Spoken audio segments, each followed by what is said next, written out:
Breaking news చూస్తున్నాం. Amaravati SRM యూనివర్సిటీలో లైంగిక వేధింపులు కలకలం రేపుతున్నాయి.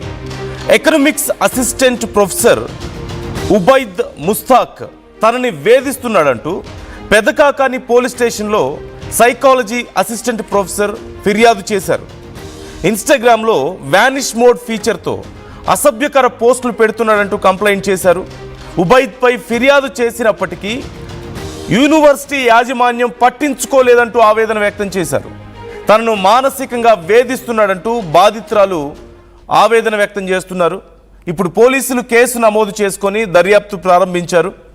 తన తోటి ప్రొఫెసరే తనను వేధిస్తుంటే కనీసం యాజమాన్యానికి కంప్లైంట్ చేసినా పట్టించుకోలేదు అంటూ ఆవేదన వ్యక్తం చేశారు. యూనివర్సిటీలో కాలేజీల్లోనే తమకి కనీసం న్యాయం జరగకపోతే ఇక తాము ఎక్కడికి వెళ్ళాలి, కంప్లైంట్ చేయక ఏం చేయాలి అంటున్నారు. ఇప్పుడు కంప్లైంట్ చేసినందుకు కూడా తన మీద ఒత్తిడి వస్తుంది అంటూ కూడా చెప్తున్నారు. అలాగే చాలా రోజుల నుంచి కొనసాగుతున్న ఈ వేధింపులని ఎన్నోసార్లు కంప్లైంట్ చేశానని యాజమాన్యం కనీసం పట్టించుకోలేదని ఆవేదన వ్యక్తం చేస్తూ ఇన్స్టాగ్రామ్లో వ్యానిష్ మోడ్లో తనకి అసభ్యకరమైన మెసేజ్లు, ఫోటోలు పంపించడం, తన డ్రెస్సింగ్ గురించి, తన లోదుస్తుల గురించి అసభ్యంగా మాట్లాడడం ఇలాంటివి చేస్తూ ఉన్నాడని, ముందు ఇది పద్ధతి కాదని వారించారని, తనకి ఇంట్రెస్ట్ లేదు ఇలాంటివి, ఇది పద్ధతి కాదు అని ఆ ప్రొఫెసర్కి చెప్పారట. అయినా సరే ఇష్టం వచ్చినట్లుగా మాట్లాడుతుంటే యూనివర్సిటీ యాజమాన్యాన్ని కంప్లైంట్ చేస్తే యాజమాన్యం పట్టించుకోలేదు అంటూ తెలుస్తోంది. ఇప్పుడు పోలీస్ స్టేషన్కి వెళ్లాల్సి వచ్చింది. అంటే ఒక ప్రఖ్యాత యూనివర్సిటీలో అక్కడ ఉన్నటువంటి ఒక ప్రొఫెసర్కి ఇలాంటి వేధింపులు ఉంటే ఆ యూనివర్సిటీ యాజమాన్యం పట్టించుకోలేదు అంటే, ఎస్ఆర్ఎం యూనివర్సిటీ యాజమాన్యం పట్టించుకోలేదు అంటే ఎలా అర్థం చేసుకోవాలి మనం? వాళ్ళు కూడా ఇందులో ఏదైనా భాగస్వామ్యం ఉందని అర్థం చేసుకోవాలా? లేకపోతే తమకు అవసరం లేదు, తమ ఫీజులు తమకు వచ్చి తమ వ్యాపారం తమకు నడిస్తే చాలా, ఈ విద్యా వ్యాపారం నడిస్తే చాలని వాళ్ళ ఉద్దేశమా? ఎలా అర్థం చేసుకోవాలి?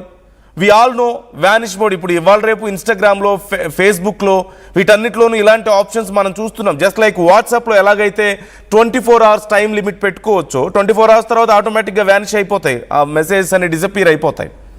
అట్ ది సేమ్ టైం ఇప్పుడు ఇన్స్టాగ్రామ్లో కూడా వ్యానిష్ మోడ్ అని ఒక ఆప్షన్ ఉంటుంది. Most of us know about this feature. అందులో మెసేజ్ పంపించిన తర్వాత, photo or video or any message ఒకసారి పంపించిన తర్వాత అవతలి వాళ్ళు ఒక్కసారి ఆ చాట్లోంచి ఎగ్జిట్ అయిపోతే మళ్ళీ అక్కడ పూర్తిగా జీరో, అక్కడ ఏమి ఉండదు, మొత్తం డేటా అంతా అక్కడ డిలీట్ అయిపోతుంది. సో ఇలాంటి ఒక ఆప్షన్ ఉంది. దీన్ని వాడుకొని ఎలాగో ప్రూఫ్స్ ఉండవు కదా అని చెప్పేసి చాలా తెలివిగా అలా పంపిస్తున్నట్లుగా తెలుస్తుంది. బట్ ఆ చాట్లో ఎగ్జిస్ట్ అయి ఉన్నంతసేపు అవి ఉంటాయి. Once if you go back అక్కడ పూర్తిగా వ్యానిష్ అయిపోతుంది. ఈ ఆప్షన్ ఉపయోగించుకొని అతను కొన్ని ఫోటోలు, వీడియోలు షేర్ చేస్తూ తన గురించి కొన్ని మాటలు నేను ఉపయోగించడం కష్టంగా ఉంది, కానీ తన ఫిజికల్ అపీరెన్స్ గురించి చెడుగా మాట్లాడుతూ, తన బాడీ గురించి మాట్లాడుతూ, తన పార్ట్స్ గురించి మాట్లాడుతూ, తన బట్టల గురించి మాట్లాడుతూ, తన లోదుస్తుల గురించి, ఈవెన్ ఇన్నర్స్ గురించి కామెంట్ చేస్తూ, ఒక మహిళకి ఎంత దారుణమైనటువంటి మానసిక వేధింపులో మనం అర్థం చేసుకోవచ్చు. At the same time college యాజమాన్యం కూడా పట్టించుకోకపోతే ఇక రక్షణ ఎక్కడ? ఎందుకు ఆ యాజమాన్యం? ఇంకా పిల్లలు డబ్బులు కడితే వాటిని తీసుకొని తమ జేబులు నింపుకోవడానికేనా? తమ దగ్గర పనిచేసే యాజమాన్యానికే రక్షణ లేకపోతే ఇక వాళ్ళు స్టూడెంట్స్ గురించి ఏం పట్టించుకుంటారు? కంప్లైంట్ ఇచ్చిన రెస్పాన్సిబిలిటీ తీసుకోకపోతే ఎందుకు వాళ్ళు ఇంకా అక్కడ? ఖచ్చితంగా సంస్థల్లో పనిచేసే మహిళల కోసం ప్రత్యేకంగా టీమ్స్ ఉండాలి అని చెప్పేసి, ప్రత్యేకమైనటువంటి ఒక టీం ఉండాలి, ఒక వ్యవస్థ ఉండాలి అని చెప్పేసి రూల్స్ కూడా ఉన్నాయి కదా. ఇవన్నీ ఎక్కడికి పోయాయి? సాయి జాయిన్ అవుతున్నారు, అసలు ఆ యూనివర్సిటీలో ఏం జరిగింది, ఎందుకని యాజమాన్యం పట్టించుకోలేదు? And at the same time who is this professor?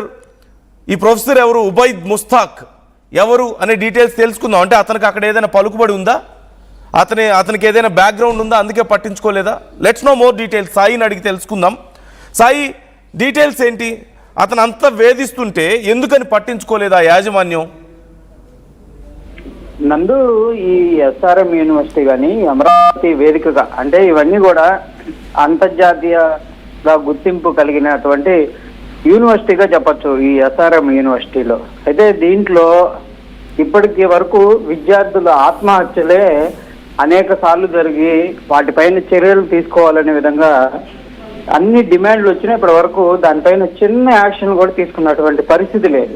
అయితే అవన్నీ పక్కన పెడితే విద్యార్థుల్ని మోటివేట్ చేయాల్సినటువంటి ప్రొఫెసరే ఇప్పుడు తానే వేధింపులకు గురవుతున్నానంటూ బయటకు వచ్చి పోలీసులు స్టేషన్కి వెళ్ళి కంప్లైంట్ పెట్టినా ఇప్పటి వరకు యూనివర్సిటీ నుంచి దీనికి సంబంధించిన దానిపైన వాళ్ళు మాట్లాడటం కానీ లేకపోతే వేధింపులకు గురి చేసినటువంటి ఆ ప్రొఫెసర్ ఎవరైతే ఉన్నారో ముస్తాక్ అనేటటువంటి అతనికి సంబంధించిన దానిపైన చర్యలు తీసుకోవడం కానీ ఎక్కడా లేనటువంటి పరిస్థితి ఉందంటే ఎంత దారుణమైనటువంటి పరిస్థితి ఉంది. అతనికి యాజమాన్యం నుంచి ఏ విధమైనటువంటి సపోర్ట్ ఉందనేది క్లియర్గా అర్థమవుతున్నటువంటి పరిస్థితులు ఉన్నాయి.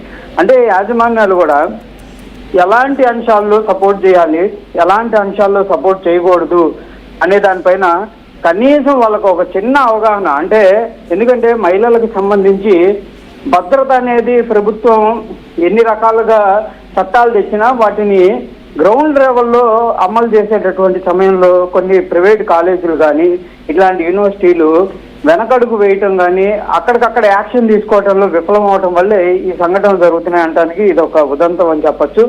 ప్రస్తుతం అయితే అసిస్టెంట్ ప్రొఫెసర్ సైకాలజీకి సంబంధించినటువంటి మహిళ అయితే ప్రెసిడెంట్ పెదకాకాని పోలీసులను ఆశ్రయించడం జరిగింది. ప్రస్తుతం వాళ్ళైతే ఎఫ్ఐఆర్ కూడా నమోదు చేశారు. కంపల్సరిగా చట్టపరంగా ముందుకు వెళ్తామనే విధంగా పోలీసులు అయితే హామీ ఇస్తున్నటువంటి పరిస్థితి అయితే క్లియర్గా ఉంది. ఇతనికి ఇప్పటి వరకు డాక్టర్ ముస్తాక్ అనేటటువంటి ప్రొఫెసర్కి ఆ యూనివర్సిటీకి సంబంధించిన యాజమాన్యం మరి ఈ అంశం పైన ఏ విధంగా వెళ్తుందనే దానిపైన ఇంకా పోలీసుల నుంచి కూడా క్లారిటీ లేదు. పోలీసులు అయితే మాత్రం చట్ట ప్రకారం ముందుకు వెళ్తా ఉంటున్నారు.